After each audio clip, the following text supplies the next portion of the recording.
I chased Ethan across the country for Olivia, my best friend. He didn't even look back. A year later, I got married. Ethan flew back the moment he heard. Seeing my wedding ring, the usually arrogant Ethan completely lost it. He forced a smile, his voice trembling. Avery, are you going to take that off? Yourself, or do I have to do it for you?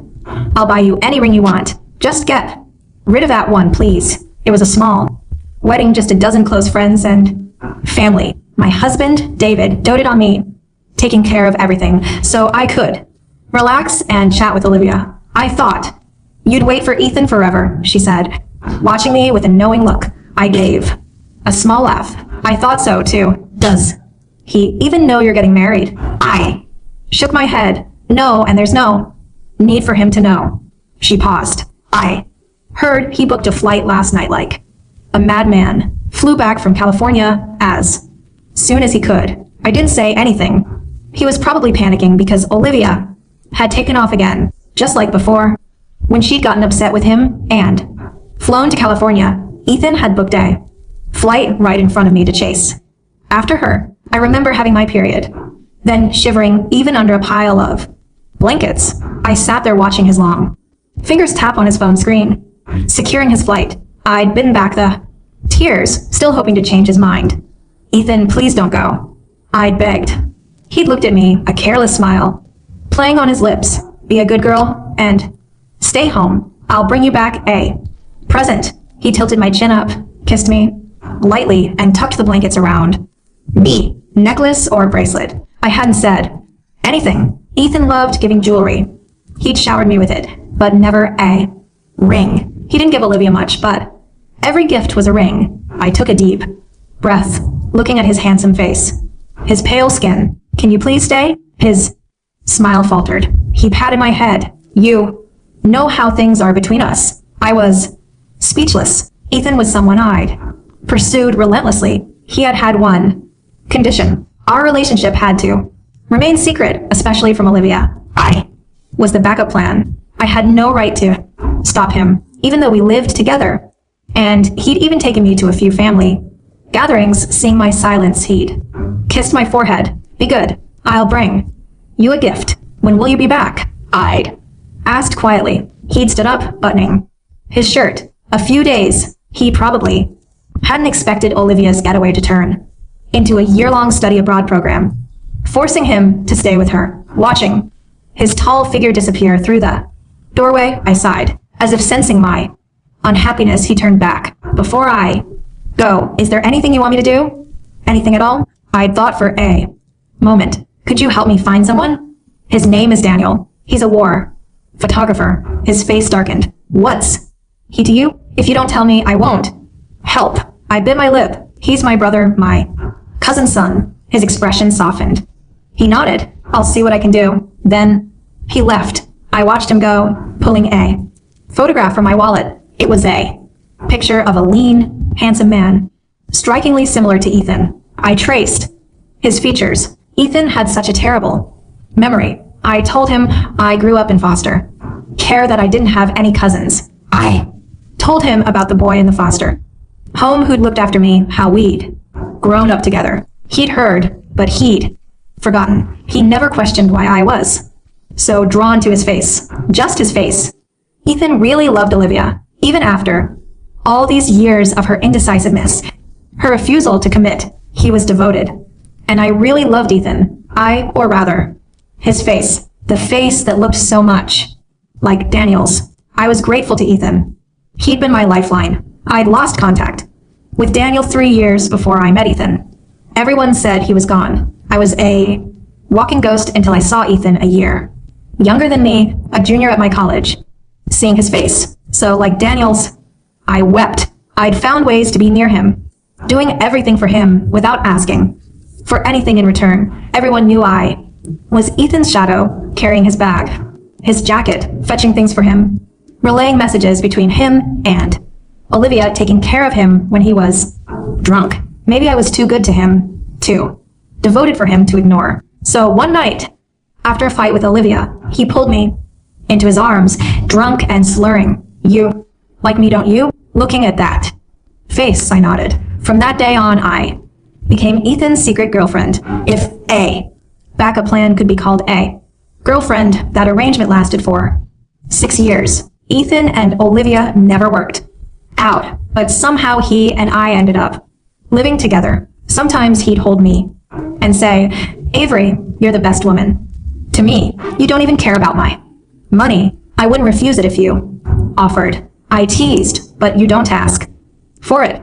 He'd study my face with those dark eyes. You don't spend my money. You don't wear the jewelry I buy you. You don't pressure me to go public. He'd add, almost thoughtfully, sometimes I even wonder if you're using me as a placeholder. I'd just nuzzle into his chest, laughing. Placeholder or not, it didn't matter. We'd spent 6 years together. Those years were important to me, but not to Ethan. He still loved Olivia. A late night drunken phone call from her, and he'd be out the door in a flash. At first, he'd leave without a word. Later, he started making excuses, a flicker of guilt in his eyes. I thought it meant I was becoming more important.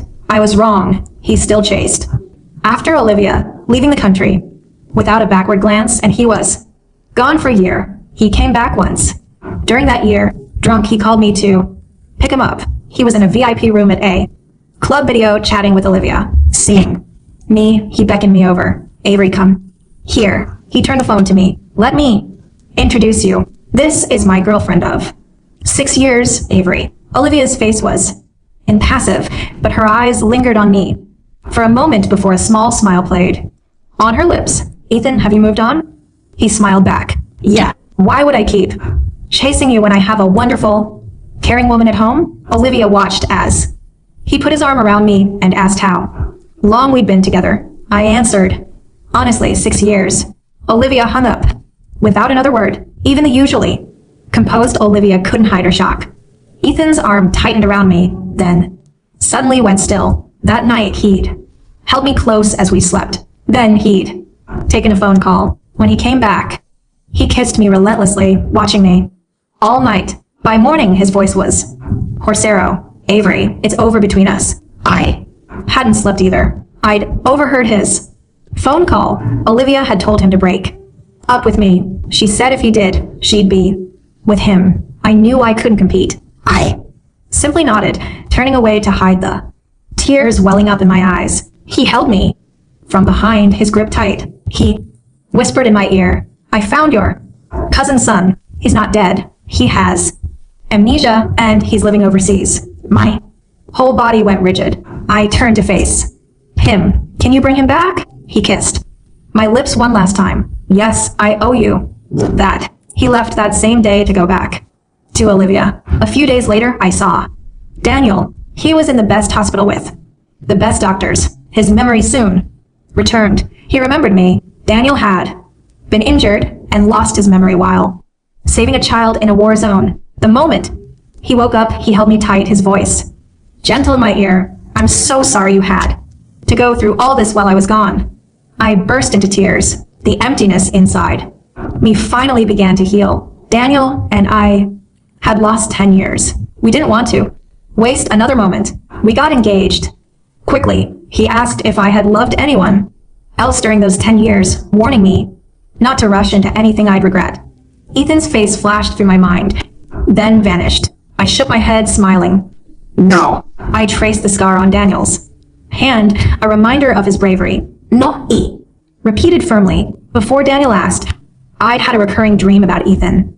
He had sneered at me, telling me not to flatter myself. It stung, but as time went on, the dream stopped. Those 6 years felt like a distant memory. Olivia sometimes asked if I ever thought about Ethan. I'd pause, then shake my head. I hope he and Olivia are happy together.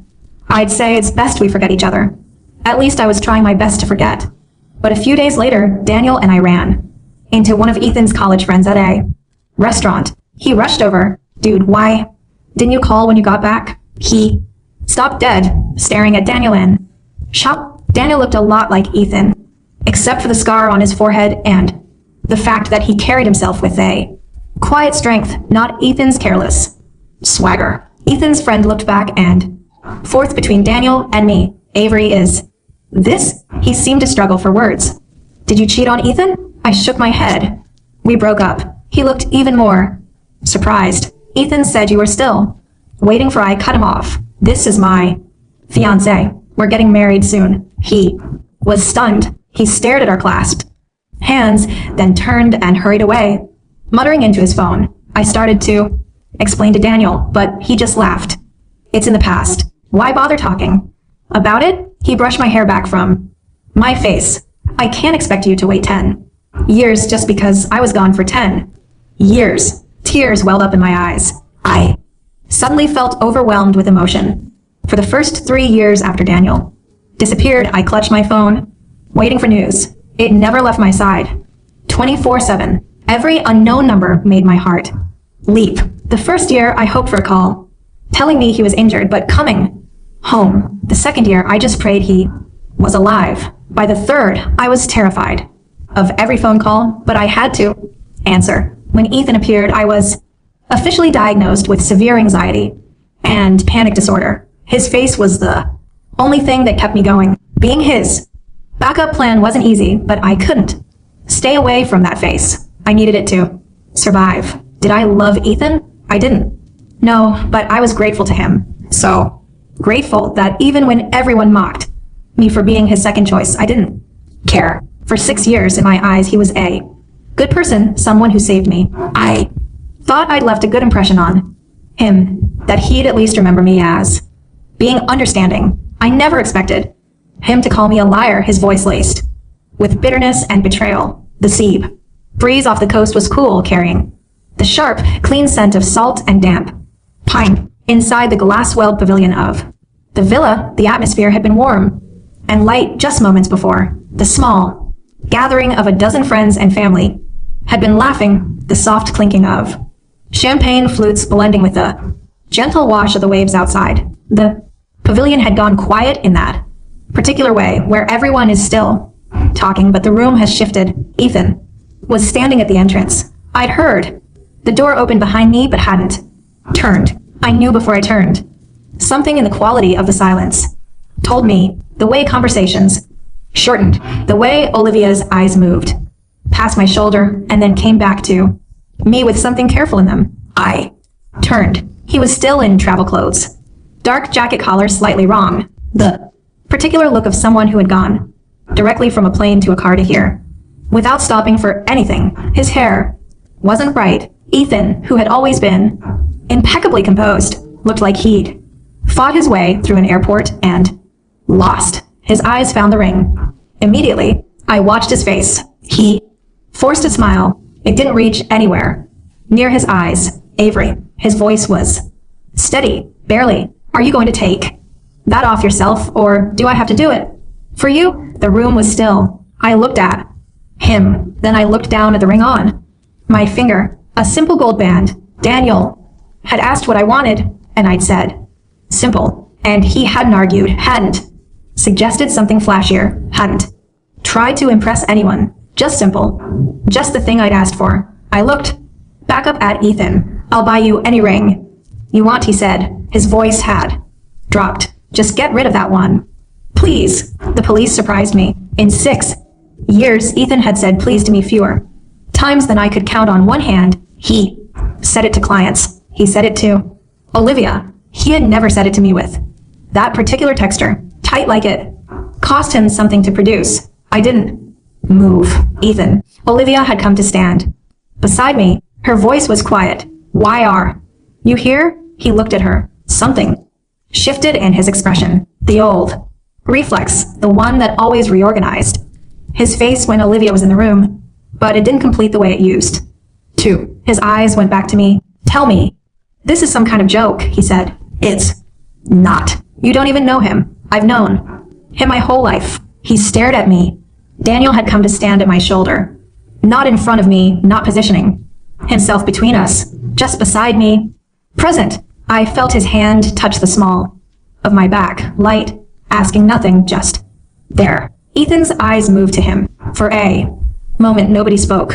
I watched Ethan look at Daniel's face. I watched the moment he registered it. That particular jarring recognition, the slight hesitation, the way his brow shifted. Before he could control it, he looked at Daniel's face. Then he looked at Nene. Who is he? Ethan said, flat. Not a question anymore. My husband, I said. His name is Daniel. Ethan didn't leave. He stood at the edge of the pavilion for the rest of the ceremony, like something that had been placed there and forgotten, present but not quite, belonging, watching what he could not stop. The ceremony was small. The officiant, a friend of Daniel's from years ago, kept it brief. The waves outside were audible the whole time. At one point, a gust of sea wind came through the open side panels, and Avery shivered slightly, and before she had finished doing it, Daniel had already moved to block it with his body. Not dramatically, just a shift, just being in the right place. I felt Ethan watching when Daniel slid the ring onto my finger, the second ring, the ceremonial one, slightly heavier than the engagement band. His eyes were on my face, not on the ring. He looked at me the way you look at something you're afraid of losing, not possession, the opposite of possession, like gratitude. I heard a sound behind me. I didn't turn. Afterward, the group drifted onto the terrace. The sun was going down over the water, and someone had put music on, soft enough not to compete with the ocean. Ethan appeared at my side while Daniel was talking to Olivia's husband. Near the railing, that man looks like me, he said. Yes. How long has he been? He stopped himself. Where did you find him? You found him, I said. You're the one who looked. Something moved across his face. He remembered. I saw it happen the moment on the morning he left me, whispering into my ear. I found your cousin. He's not dead. His jaw tightened. Avery, what did you were? You ever? He stopped again. Started differently. Was it him the whole time? Was I just he didn't finish? I looked at him, at his handsome face, the pale skin, the dark eyes that had been the only thing that kept me functional for 3 years before I could even name why. At first, I said carefully, I love the face, because it reminded me how to survive. He went very still. Then you did something I didn't expect. I said, you were kind to me. You were gentle. Sometimes you tucked me in when I was sick, and you kissed my forehead, and you remembered small things. And I stopped seeing Daniel's face when I looked at you. I kept my voice level. I started seeing yours. He was looking at me, and then I said, you left. Olivia found him later standing alone on the lower terrace. I wasn't there for it, she told me afterward, which was very Olivia. She processed things out loud, and she processed them with me, and she had always been honest with me in a way she hadn't always been with him. She said she had stood beside him for a minute before saying anything. Then she said, you loved me so much you destroyed the only person who loved you properly. He hadn't answered. She spent 6 years making excuses for you, Olivia said. Well, you ran after me, and I let you, because I liked being wanted. Her voice had been very quiet. I told you to break up with her because I panicked, not because I actually wanted to be with you. I just didn't want to lose the option. Still nothing from him, Ethan. She had turned to look at him directly. I never planned a future with you. Not a real one. And I think some part of you knew that, and you chose it anyway. You kept choosing someone who didn't want you over someone who would have crossed oceans for you. She said his face had been completely empty when she finished. Not the emptiness of someone who feels nothing. The emptiness of someone who has arrived somewhere terrible and is understanding for the first time exactly how long they have been heading there. The wedding dinner was long and warm and loud in the way that small gatherings of people who genuinely love each other tend to be. Daniel sat beside me the entire time. He didn't make a show of it. He didn't need to. He just sat beside me and ate and laughed at something one of his old friends said, and turned to me naturally when I spoke, and listened like what I was saying mattered. I had spent 6 years trying to be invisible so as not to inconvenience Ethan. Sitting beside Daniel, I took up exactly as much space as I wanted, and he simply made room for it. At one point, Olivia leaned over and said quietly, you're so different. I looked at her. You're not watching the door, she said. I hadn't even realized. For 6 years, I'd sat in every room with one Part of my attention always at the periphery, tracking exits, tracking his mood, tracking whether he needed something, whether I'd said too much, whether I was being too visible. I looked at the door. I wasn't thinking about it at all. Yeah, I said. Olivia pressed her lips together. I'm blah. Her voice was genuine. I'm really glad. Avery. He called me 3 days after the wedding. I was on the couch with Daniel. Both of us reading the apartment quiet. And ordinary in a way that still sometimes surprised me. Not the charged. Quiet of waiting for someone to come home or not come home. Just quiet. I looked at the name on the screen. Daniel looked up. You don't have to answer, he said, not telling me, just reminding me. I thought about it. I answered. Ethan's voice was different, not the composed, slightly too casual voice I'd spent 6 years learning to read. Just his voice, stripped of all the performance. I need to ask you something. Okay, a pause. Did you ever love me? Actually love me, not because of the face. Me? I thought about the morning he left, about how he'd held me all night even while planning to leave, about how he'd sometimes look at me across a room when he thought I wasn't paying attention, with an expression I had never been able to categorize. Yes, I said, when after while it snuck up on me, I shifted on the couch. I think around year 3, when you stayed home that night, I was sick and didn't tell anyone you were there. You made congee at 2 in the morning and brought it to me. And when I asked why you weren't with Olivia, you said she didn't need you right now, and I did. Silence. You forgot that. I said. You didn't think it was a big deal. I remember it. He said his voice was strange. I remember it. I hadn't known that. I sat with that for a moment. Ethan, I said, I thought you would wait forever. He said it before I did, which surprised me. His voice was the flattest I had ever heard it. That's what I thought about you, that you would just always be there, that you were the constant. I know. I didn't think I could actually lose you. I know that too. He was quiet for a long time. I thought you would wait forever, he said again. Like saying it twice would make sense of it.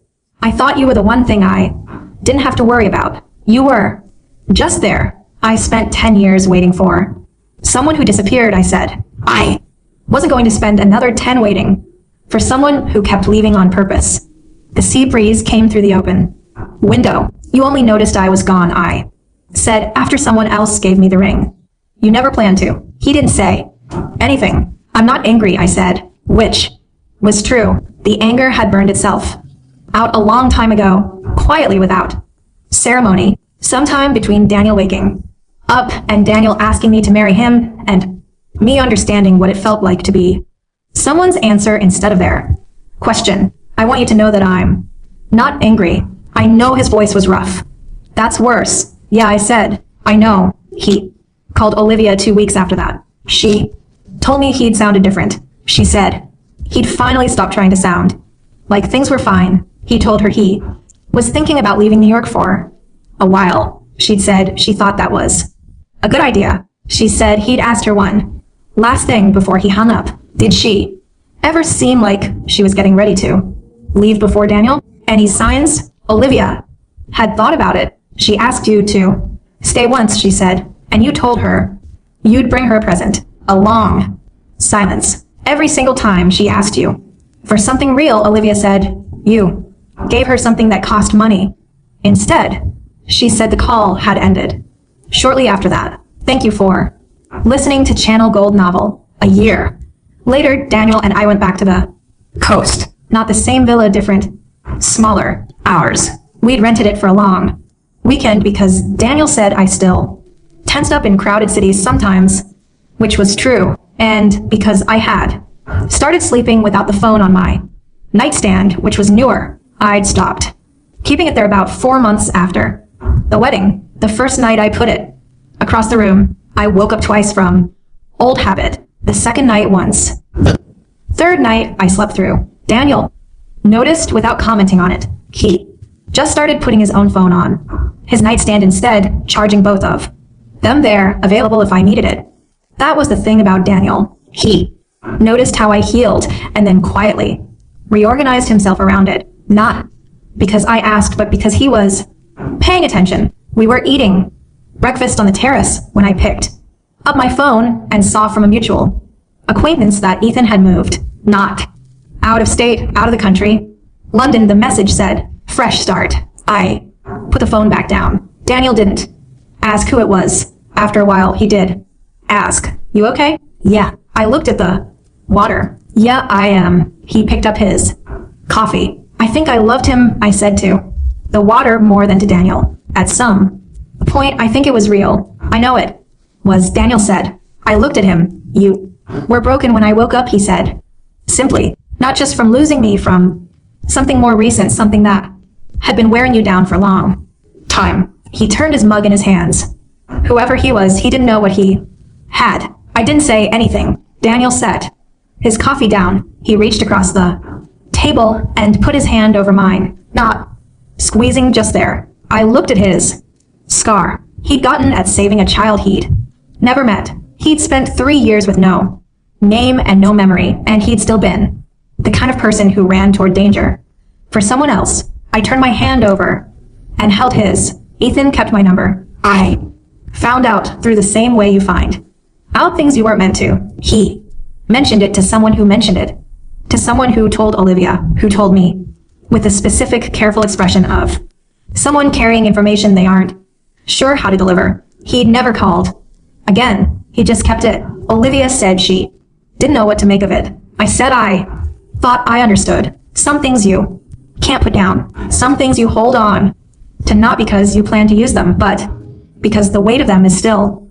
real, still tethering you to something that mattered, and you're not ready to let that weight go even when you understand there is nowhere left to carry it. I had done the same thing for 10 years. I knew exactly what it felt like. I thought about calling him once, just once, on a rainy afternoon when Daniel was working and I was in the kitchen, and I had found in an old coat pocket a bracelet Ethan had given me years ago, white gold, delicate. I'd never worn it. I hadn't thrown it out, because throwing it out would have meant deciding something, and I had spent 6 years not deciding things. I held it in my palm. I thought about calling him just to say, I don't hate you. I never really did. I put the bracelet on the counter. Then I put on my coat and went to meet Olivia for coffee. And when I came home, the rain had stopped and Daniel had cooked dinner, and the bracelet was still on the counter. And I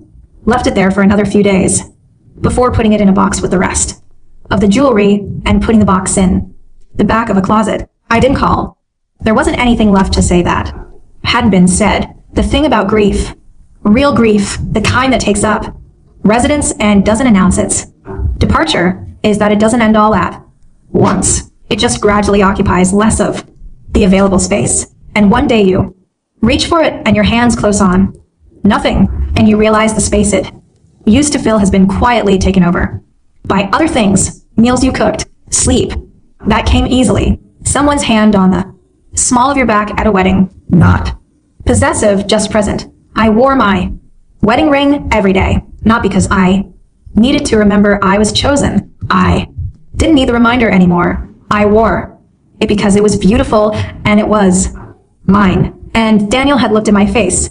When he put it there, he thought she was his backup plan. By the time he realized she had made him the center of her world, she already belonged to someone who chose her first. He gave her necklaces, bracelets, and promises that dissolved by morning. Another man gave her a ring and stayed. Leave a comment telling me, did they deserve what happened to them, or do you think the revenge should have been even harsher? And if you enjoyed the story, don't forget to like and subscribe for more emotional drama and revenge stories.